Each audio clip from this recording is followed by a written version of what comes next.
I'd love to see the crossover between Epstein's client list and Kamal's puppet masters. It's like, you're a client.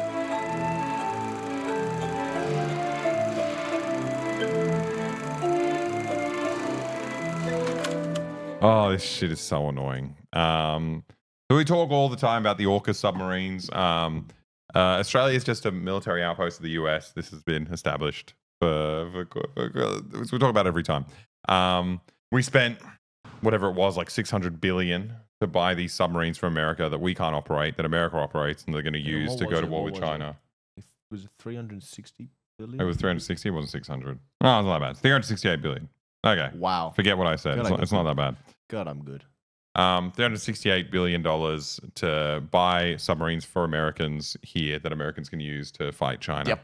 Yep. Anyway, and it's what's so painful because like things just keep coming out about how shit of a deal it is that we're actually not even going to get the submarines. It's all bullshit. It's all really stupid. But what pissed me off about this is that a fucking congressional kind of research group published a report arguing Australia could have invested in long-range bombers and other capabilities instead of nuclear-powered submarines. The report says there is little indication that rigorous analysis were conducted on whether there was more cost-effective options. No, of course not. Like, you're getting cucked on every angle. Yep. Australia is such a little piece of shit. We're so pathetic. We're so fucking pathetic. Yep. We've got such a good standard of living. We could do anything. We could use that money to make our lives better. Instead, we're just groveling to these people who don't even they're like, oh my God, that's so fucking lame. Yep. You're a sniveling little coward.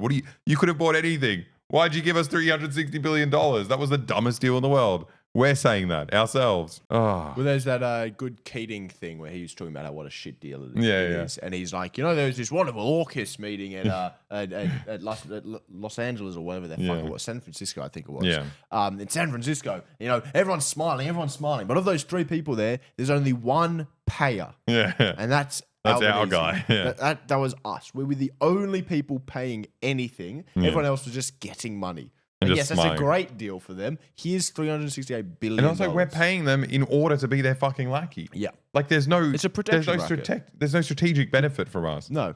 Fucking crazy. But the worst part about this, like, even I don't like it from the perspective that I don't want to have a war with China. I think that would fuck everything up. Even from the perspective of wanting a war with China, they're still like, yeah, it's a ripoff. Yeah. Like, they're like, well, look, we all want a war with China here. But you just gave us money for no reason. Yeah. You could have bought a million other things for like a quarter of the price. Yeah.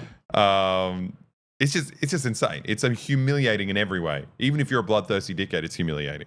I hope you guys decide that the technology is too secret and we can't have it. I hope the Americans. Yeah. I'm talking to the chat here. Can you guys lobby your congressman and be like, I don't want Australia having the submarines because I can't trust them. Yeah. Give us our money back. What if you say you're really concerned about the important military secrets being given to those unreliable Australians?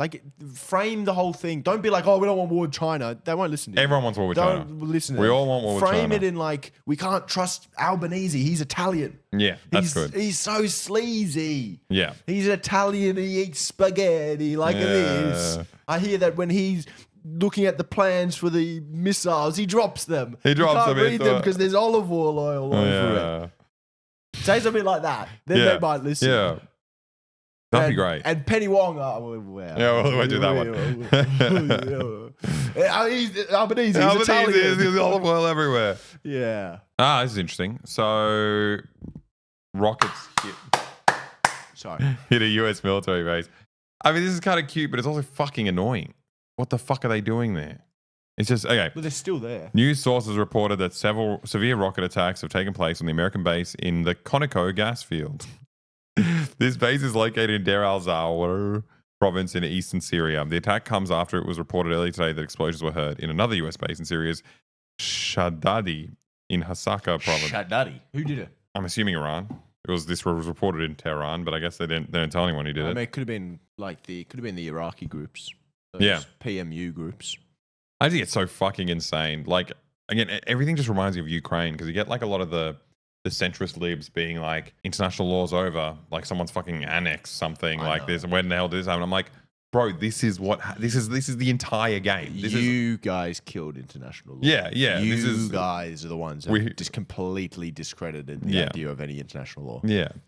It's just insane. But what I find funny about this one is because before it used to be kind of edgy to be like, we're only in Iraq for oil. Yeah. Like, this is what the war's about. And it's like, oh, it's like a thing that you can't say. And it's just so funny that like any press release will just be photos of tanks occupying an oil well. And it's just like, we don't even talk about invading We're Syria here to protect anymore. Syria. Just standing around an oil well. Yeah, it's just insane. Like, it's so much more naked now. Like, before you had to claim that you were there for whatever reason. Now we're just there. About Syria. What are they even here there in Syria for? I don't know. We beat ISIS. Assad controls everything except for the areas that America has, that Turkey has, and then the Kurds still have a chunk of land. So what the hell are we still doing there? I don't know if are we there? Is Australia? Yeah. I feel like if America's there, we're probably there. We can lecture you because we're not in Syria. I love these pictures. They're just so good. Oh my God. It is just like naked colonialism. It's just going in there and taking the oil. Yeah. That's the one thing I kind of respected Trump for, in that he was straight talking about whatever the hell was going on here. Everyone's like, oh, he's killing his own people. We care so much about Syrian Sunnis. That's actually a very important group of people for Americans. And then Trump's like, we want the oil. Well, I think we want to take it from them. Trump had a really good thing where he was saying like, we've been there. We've been there. It's cost us so much money. We got to get our money back. Yeah. We got to get the oil. We got to loot the place. We got to go through everything and loot everything. Like, I think that was his thing. He was like, well, we came to protect you. That cost us a lot of money. Yeah. You're going to give us something in return, huh? He's such a mafia. It's perfect. But also, it's just like, as time goes on, the kind of, what do you call it? The right to protect. What are these guys? International. Yeah. What's that group of people? Yeah, libs. I guess like you've got two different ways to sell what America has to do. America has to do global domination to keep the empire running. There's two ways to sell it. One of them is the lib way of being like, oh, we're protecting human rights and other stuff. And then you got the neocon, which isn't lib, but it's kind of similar in that they're like, oh, we've got these terrorists around the world that we need to thwart. All these people want to ruin us. They hate our way of life. And then I think like these justifications are slowly getting less useful. Yeah. And you can just do the bare boned, like, no, we're a powerful country. We're going to take everything. Yeah. Like that's. Yeah. Well, that was really good how like, people were talking about how like the Houthis are just doing like. Neo-lib stuff. Oh, like the libs. They're doing responsibility to protect. Yeah. They're like, oh yeah, we're going to like, they're going to make Israel suffer because they're cracking down on human rights. And then the Americans did the responsibility to protect against the Houthis, and the protect was international trade. Yeah. So are you serious? They can't even there's nothing they can even say that the Houthis are killing these minority groups and killing this and doing this and blah blah blah. We need to go in and save them. There's democracy. Have you ever thought about what it's like being gay in Yemen? That's a serious thing. We care about that here in America. Yeah. They just know they're blocking boats and that's a problem for us. Yeah. They're giving too many people cut. Yes. They're drug dealers. Cut dealers. Oh my God, I love this. Hang on, can you wait? I need to take a piss. Have I read any books lately? I've read fucking nothing. I've been reading The Verge. I've been reading The Verge for a year. When did you last actually read a page of that? It was actually pretty recently. Probably like a week and a half ago. The Verge. Good book. Tell you what I bought? What? I bought If We Burn. I saw that come in. I'm very excited to read it. Has anyone in chat read If We Burn? Oh, I can't ask when your birthday is because then you're going to tell them. You won't tell me, but I actually preemptively got your birthday present. Really? Yeah. Oh, you're a cutie. I didn't wash my hands. Have you guys read it? Is it good? It sounded. I saw him do like the rounds, doing the interviews and stuff, and I thought that was good. Have you read The Jakarta Method? No, I haven't read it. I've read that. I thought it was good. I thought it was good. Did you just test your pop? You tested your pop. Samuel Theo. Yeah, I love The Jakarta Method. And what was really cool about it is that it feels like actually the perfect book to give to libs because I don't know if We Burn is the same, but the way he writes in that is very much like putting forward his persona as like whatever New York Times. Who was he? He was a journalist for Washington Post. No. Yeah. He did a bunch of foreign correspondent for these big papers and stuff. So he's kind of comes at it with this like centrist lib authority angle. And it's really good because like, I don't know. I feel like most of the books I read come from like crotchety old Marxist professors who's like, I'm not going to listen to them.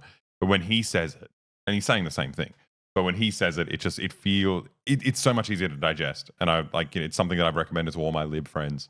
It's just it's a more sensible sounding explanation of like horrible colonial violence done by the US. Yeah. I'm really excited to go and have a break so I can actually go back to reading books as opposed to just reading textbooks. If I'm streaming, I'm never fucking going to read. I also want to read the Sub-Imperial Power. Clinton Fernandez. Yeah. That's I met the guy. Did you? Yeah. Cool? I mean, he's cool. Nice. No, he's cool. He's ex-military. Yeah. So I don't know if that's related to his persona, but I'm fucking terrified of him. Yeah. Whenever I speak to him, he stares at you completely deadpan. And you say anything, you try to make a joke, and he'll be like, "Oh, okay." And it's like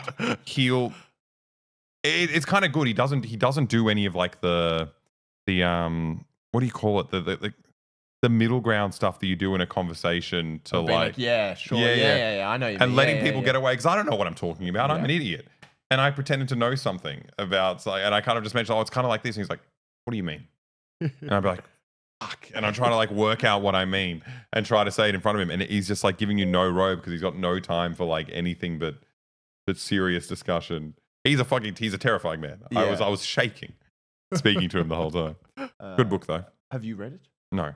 But I pretended that I did in front of him, and that's why he got angry. I've been told a lot about the book. We're talking about Clinton Fernandez. Open Veins of Latin America. I started reading that. Oh, we suggested that in our most recent video, the Donziger video. I used a lot of this for the video. We're talking about books like that they're very nice. So you go. Oh, sub-imperial power, Australia and the international arena. It's good. It's kind of just being like Australia is like a vassal of the US. You haven't read it? No, but I've read a lot about it.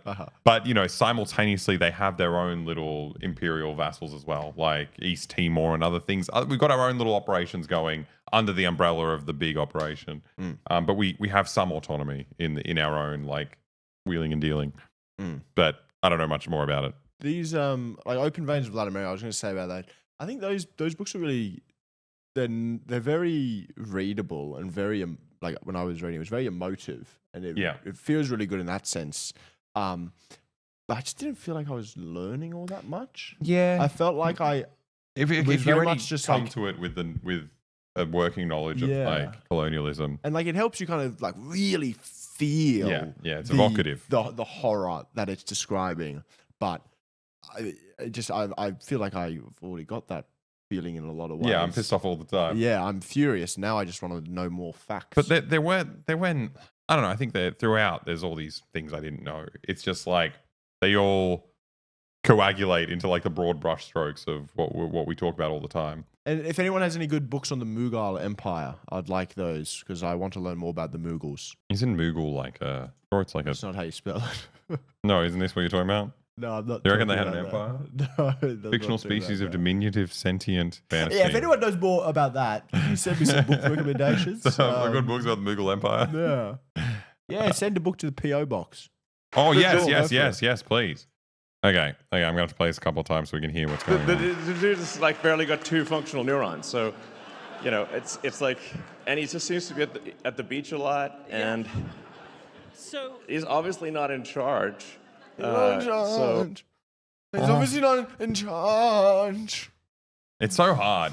I think he's got a great deal. He's neurodivergent, Lucas. You can't make fun of him. He's obviously not in charge. Yeah, he is the least charismatic man in the world. People fucking love him.